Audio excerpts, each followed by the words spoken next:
The laughter in the living room froze when I walked in wearing that red summer dress.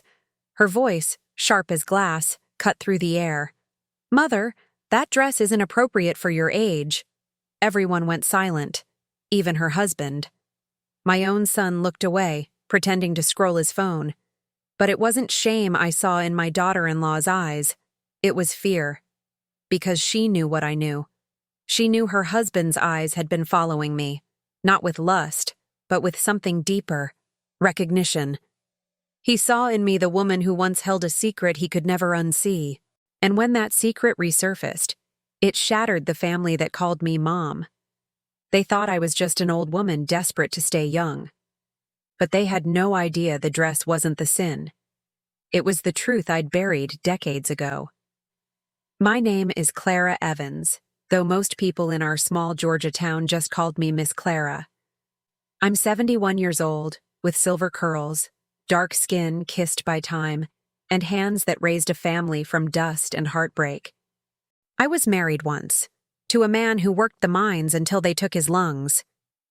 When he died, I held this family together with nothing but faith and aching bones. I raised one son, Michael, who grew into everything I hoped he'd be. Smart, kind, loyal. When he married Vanessa, I was proud. She was beautiful, educated, the kind of woman who knew how to make a house look like a magazine cover. But behind her polite smiles, I felt distance, a coldness that grew every year. Still, I told myself she'd soften with time. We all have our walls, but I didn't know hers hid a storm, one that would drown us all. It began the summer I moved into their house.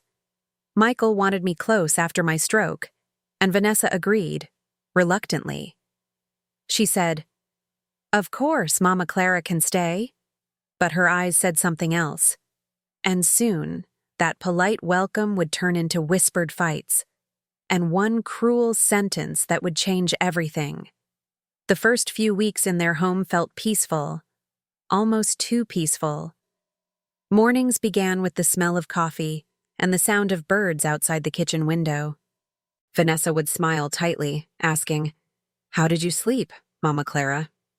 And I'd answer softly, "Like a baby, dear."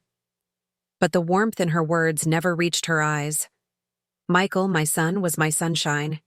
He'd sneak me biscuits before breakfast and joke, "Don't tell Vanessa. She'll start counting calories for both of us." He worked long hours, and when he came home, his tired face would light up seeing me sitting in the rocking chair. It made my heart full. But beneath that calm surface, small cracks began to show. I'd hear Vanessa sigh whenever I joined them for dinner. She'd move my things from the living room to the guest room without asking. And once, when I wore my favorite blue dress, I caught her staring, not with admiration, but with something darker. Still, I ignored it. I'd been through worse storms in life. Until one Sunday afternoon, while getting ready for church, Michael looked at me and said quietly, "Mom, you look amazing." Vanessa froze. Her fork dropped against the plate. That evening, she knocked on my door. Her voice was low but shaking. "Mama Clara," she said, "some dresses aren't meant for women your age." She smiled, but her tone carried venom. That night, I couldn't sleep. Because for the first time, I realized her problem wasn't my dress. It was me. And soon, she'd make sure the whole world saw me as something I wasn't. Days turned into weeks, and the air inside that house grew heavier. Vanessa's smiles became rarer, her whispers sharper. At first, I thought it was just jealousy, a young woman guarding her place in the home. But what she did next proved it was something far more cruel. It started one afternoon. I'd been feeling strong again after my stroke, proud to be walking without the cane. So when I found an old red summer dress, my late husband's favorite, I decided to wear it. It wasn't short, not by today's standards, but it made me feel alive. Alive, after years of feeling invisible. When I walked into the living room, Vanessa's friends were there. Laughter filled the air until it died suddenly. Every eye turned to me. I smiled, awkwardly. But Vanessa's face twisted into mock pity. "Oh, Mama Clara," she said sweetly. "We were just talking about how dignified older women look in softer colors. Red can be distracting." Her friends giggled. I froze. The room tilted. I felt naked, humiliated. Then Michael walked in. He glanced at me, then at her, confusion clouding his face. "What's going on?" Vanessa slipped beside him, hand on his chest. "Your mom's trying new looks," she said with a fake laugh. "Isn't she adorable?" That word, adorable, burned deeper than any insult. It was how you talk about a child, not a woman who raised you, who buried your father. I wanted to leave, but Michael said softly, "Mom, maybe Vanessa's right. Red's a bit much." The floor disappeared under me. My son, my own blood. That night, I sat on the porch swing, silent tears rolling down. But then I saw something strange. Through the glass, in the kitchen light, Michael stood staring at a faded photograph. One of me when I was young wearing that same red dress. Vanessa snatched it from his hand. Their voices rose, sharp, muffled by walls but carried by pain. "She's doing this on purpose," Vanessa hissed. "She's trying to make you feel sorry for her. Can't you see?" Michael said nothing, just silence. Later, I overheard Vanessa on the phone. Her voice trembled, angry. "I'm not letting that woman ruin my marriage. If she wants to play innocent, I'll show everyone who she really is." The next morning, it began. Whispers at church. Neighbors looking at me differently. Someone even left a note in my mailbox. "Old flames shouldn't play with fire." I confronted Vanessa that night. "What have you done?" I asked. Her lips curved in a cold smile. "I just told the truth, Mama Clara," she said softly. "That you have a way of getting attention, especially from men who should know better." I gasped. "You told people I—" She stepped closer. "Why do you think Michael's been acting strange lately? You think he doesn't notice how you look at him like his father once did?" Her words stabbed me. I slapped her. It wasn't planned. It was pain made flesh. She laughed. "You just proved my point," she whispered. Then she left the room, her laughter echoing like a ghost. That night, Michael didn't come home.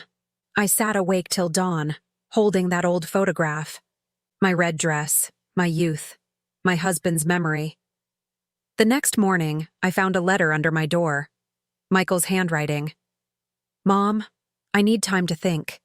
Please don't call." Sank to the floor, my heart breaking. Vanessa had done it. She turned my son against me. And the cruelest part? The secret she hinted at wasn't entirely a lie. Because long before Vanessa entered this house, I'd kept one truth buried in silence. A truth about Michael's father. And soon, it would come roaring back to life. 3 sleepless nights passed before Michael finally came home. He looked worn, eyes sunken with confusion. Vanessa trailed behind him like a shadow. When he finally spoke, his voice cracked. "Mom, Vanessa told me things. About you and Dad." I felt my knees weaken. The past, the one I'd prayed would stay buried, was clawing its way out. I motioned for him to sit. "Michael," I whispered, "you deserve the truth." He nodded, jaw tight. I stared at my trembling hands. "Your father wasn't the saint you think he was. When he got sick, he grew bitter, jealous. He started accusing me of things, of flirting, of cheating. It wasn't true. But one night, during one of his rages, your Uncle Samuel came to check on me." Michael's brows furrowed. "Uncle Samuel?" I nodded slowly. "He stayed that night. He protected me. And months later, I found out I was pregnant." "Michael." My voice broke. "Your father loved you, raised you as his own, but deep down, he knew." The room froze. Vanessa's lips parted, eyes wide, not with shock, but triumph. "So it's true," she breathed. "You are a liar." I turned to her. "No," I said softly. "I'm a mother who carried her guilt in silence, so her child could have a father's love." Michael stood up, tears shining. "Why didn't you tell me?" "Because truth doesn't always heal," I said. "Sometimes it destroys." Vanessa crossed her arms. "Well, it's destroyed now." But destiny is a patient listener. That evening, Michael went to the attic, the place where I'd kept my old things. He found a box of letters from Samuel, letters full of love, of promises never kept. Among them, a photo of Samuel holding baby Michael in his arms. The same smile, the same eyes. When Michael came down, his face was pale but calm. He handed one letter to Vanessa. "Read this," he said, "and tell me who's been living a lie." She read only a few lines before storming out, her pride too fragile to face the truth. Michael turned to me then, tears spilling freely. "Mom, I'm sorry." I took his hand.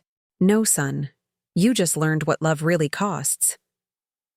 Days later, Vanessa moved out. She couldn't live with the ghost she'd awakened. And me? I put away the red dress once more. Not because of shame, but because I no longer needed to prove my worth. Michael visits me every evening now, bringing coffee and peace. Sometimes we sit quietly, and he says, "Mom, that red dress. Dad must have loved seeing you happy." And I smile, because maybe, in the end, he did. The past didn't break us. It simply reminded us that secrets rot in silence. But truth, no matter how painful, always sets us free. Life has a cruel way of revealing what we try hardest to hide. For years, I wore my silence like armor, thinking it protected my family. But silence can wound deeper than any truth ever could. Vanessa's cruelty came from her own insecurities, the fear of being unseen. And my red dress, what she saw as pride, was only my attempt to remember who I was before life turned heavy. Now when I look back, I don't see betrayal anymore.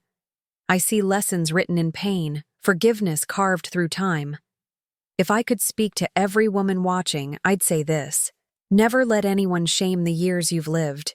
Your age isn't your sin. Your light isn't your crime. And the truth, even when buried beneath decades of fear, always finds its way home.